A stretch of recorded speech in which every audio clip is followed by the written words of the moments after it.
உங்களுக்கு அறிவு தான் மோட்டிவ்னு நினைச்சீங்கன்னா, அறிவே ஞானமே உங்கள் நோக்கம்னு நினைச்சீங்கன்னா, இந்த சில சத்தியங்களை உள்வாங்கிக் கொள்ளுங்கள்.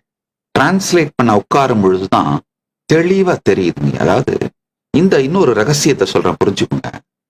14 வயசுக்கு பிறகு நீங்க என்ன கற்றீர்களானாலும் நீங்கள் அந்த கல்வியை பொசஸ் பண்ணுவீங்க. நீங்கள் அந்த கல்வியை, அறிவை சேர்த்து வைத்திருப்பீர்கள். ஆனா சிறு வயதிலே என்ன நீங்க படிச்சிருந்தாலும் அந்த அறிவு உங்களை பொசஸ் பண்ணும்.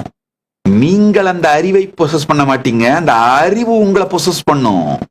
14 வயசுக்கு அப்புறம் ஒரு லாங்குவேஜ் கிராமரை படிச்சீங்கன்னா நீங்க சிந்திச்சு அந்த கிராமர் படி பேசுவீங்க, அந்த இலக்கணம் படி பேசுவீங்க. சின்ன வயசுலயே ஒரு கிராமரை ஆழமா கற்றுட்டீங்கன்னா அந்த கிராமர் படிதான் உங்க சிந்தனையே இருக்கும்.